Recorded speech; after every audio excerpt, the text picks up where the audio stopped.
A lot of this seems to be orchestrated coming from Pakistan, and a lot of the commentary about India seems to be coming from countries with highly dubious records on human rights themselves. I mean, yes, certainly India has certain problems, there's no question about it. But if you look at Qatar or Saudi Arabia or Iran lecturing India on human rights, it almost seems absurd. Sir, I mean, first of all, I would like to tell you one thing that I think you couldn't get an MP from the ruling party to speak on this statement, so you got an MP from Dutch Parliament. I mean, this is outrageous how they have whitewashed everything, how nothing is wrong and everyone can talk about profit. I am sorry, sir, but my right to life, to live my life with dignity in this country is under a threat.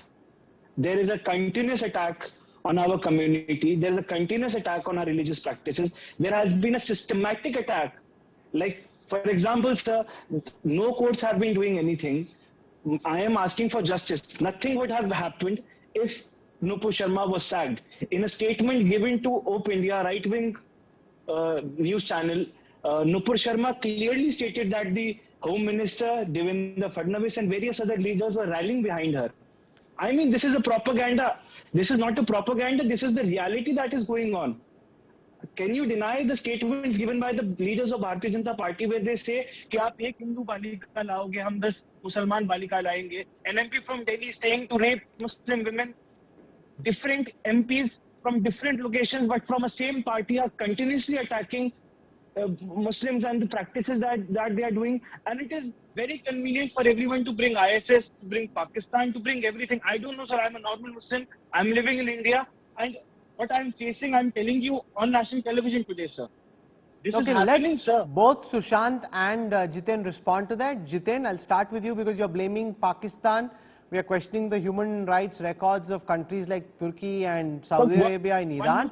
Hamza makes an important point. He says that as a Muslim, he's feeling suffocated, that you've got a majoritarian sentiment that is prevailing. Therefore, don't blame bots or IPs in Pakistan. Also have the courage to hold the mirror and look within. Jiten. You know, Hamza, I'm sorry if you felt insecure in this country. I mean, this is the only country where the Muslims are the second largest majority in the world, and you enjoy equal rights. Yes, it is, sir. It is a country for which my forefathers have sacrificed their lives. It is a country that Baba Sahib gave us a constitution. Article 25 of the constitution gives us a right. We are one continuing civilization. But what is happening today, they are completely the countries you are naming, to you think every religion has equal right in that country. So let's celebrate, let's be proud of our nation. There may be certain mistakes, there may be certain incidents, there may be certain people, there may be certain feelings of hurt. I mean, we have enough room within our own country to sort out our own problems. Now if you want to blame that Indian courts are not functioning, Indian government is not functioning, Indian society is not functioning, Indian law is not functioning, then you are living in a fool's paradise. Which country do you want to go? Speaking at the same time, Hamza bhai, Hamza, 1 second. I don't want both. No, 1 second. This is not. No, 1 second. This is not. 1 second. No, Hamza, pipe down. 1 second. I want you to. No, 1 second, Jiten. I don't want both people speaking at the same time. Tempers in any case are running high. We've got a security threat from the ISIS. We want to just keep things calm and sensible. It is calm, sir. It is calm, sir. I'm a citizen of India, and all I'm saying is, whatever is happening, why isn't the houses of Nupur Sharma and Jitendra not being razed down by bulldozers? Because I have seen in the last 1 year that bulldozer is the new court in this country, sir. Why are ये क्यों नहीं उनके घरों पर bulldozer चल रही है, sir? No, but that's a critical question. Sushant wants to come in. What have they done? Why should they have a bulldozer on their house? I mean, no, 1 second. Why is not justice being given, sir? Okay, let Sushant respond to it. 1 second. I've heard what you're saying, Sushant. No, 1 second. Let Sushant speak, please. Sushant. Only if this guy keeps quiet, because I've heard enough of his rants. You know, I think he should stop, number one, playing the victim card. He's not a victim. For a day in this country, you know what I'm feeling. Hamza, let him speak. We heard you. Hamza, with respect, we heard you out. You said what you had to. Let Sushant speak. I promise to come back to you. So, Rahul, number one, you know, this constant victim card playing, when in many cases, these are people who also indulge in.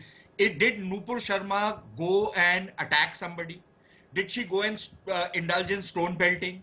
Did she go and do any kind of rioting? She made a statement. now either Hamza, since he's such a great Islamic scholar, say that what Nupur Sharma said is not there in religious texts, that she has manufactured something and it is utterly wrong. Or he should say that those hadiths from which other religious scholars like Zakir Naik and others have quoted are completely fallacious and false and they need to be done away with. He will not take a position on that. But he has made it in his mind that Nupur Sharma said something blasphemous. But asides of that, this constant playing the victim card when in many cases there are people from the Muslim community who are as much responsible for violence as anybody else. I agree. If you are using the bulldozer as a statement, then the bulldozer must be a secular bulldozer. If there is a Hindu or a Sikh or any other community which indulges in riot, if this is the new template, by all means, I am entirely for it. I don't want anybody to take law in his own hands. Even those people, now Al-Qaeda might have given a threat. What about the people inside India who are giving these threats? That we will carry out violence, that we will incite people to violence, that we will chop somebody's head off, and the government sitting silent on that? If any action... Hamza, that's very dangerous. One second. Rahul, sir, can I say one thing, sir? Just one second. Can I say one thing? One second, I'm coming back to you. Let Sushant complete. Yes. Rahul, I want to say one thing. You know, you said something just right now, that everybody needs to look within. And I completely agree with you. I think, yes, the Hindu community must look within and see where we are going wrong, as much as the Muslim community should look within. How much of looking within have they done? So, you know, if you want to live in a composite culture, in a pluralistic society, it cannot be the responsibility of only one community to make peace. It has to be a collective responsibility. If you're talking about a composite culture, then everybody has to put in their part so that there is harmony, social harmony in this country. But if you keep ranting, making, you know, death threats, going on rampage, I don't see how that is acceptable. And as far as the bulldozer is concerned, I believe the bulldozer should be a secular instrument. So can I say something now? Yes, Hamza, go on. Yeah, sir. So this is the problem, sir, that I was talking about. I talked about leaders, I talked about a party, and I talked about an ideology. I never talked about a community, but the man, I'm sorry, the video isn't available on my phone, so I couldn't see who the man is. But he simply generalized the idea of Muslim community and started demonizing us. Sorry, sir, but whatever has been happening in last 8 years, everyone is seeing this. The world is seeing this. Can you please recount what has happened? Now, Sushant, let him speak. Sushant, let him speak. For a democracy like India, it is a matter of utter shame that we have to apologize, that we have to call leaders from the ruling party as fringe elements, because India was leading this world. India was a prime example of a secular democracy, but people like you who blindly support hatred, who blindly support an ideology, and who has this mindset in mind that Musalman hai to kara hi hoga. Sir, this mindset ko to badalna padega. No, but Sushant is actually calling for Hindus to introspect as well. Are you listening to what he's saying? They should. It is high time that we should de-radicalize our society, be it Hindus, be it Muslims. But sir, despite all that, हम लोग रसूलुल्लाह के ऊपर कोई भी बदतमीजियों को, जहालत वाली बातों को बर्दाश्त नहीं करेंगे. I am speaking in Hindi ताकि ये मैसेज पूरा नॉर्थ इंडिया के अंदर खास तौर से, because it is the place where the hatred is being harbored right now. He is not aware of the ground reality, sir. I work on ground. I know what's going on. I know how political parties and political leaders are functioning on ground. This whole matter is solely political. There is a race going on between the ruling party, leaders of the ruling party, that कौन ज्यादा नफरत को लेगा और किसको ज्यादा ऊंचा पद मिलेगा. सर ये तो रुकना पड़ेगा.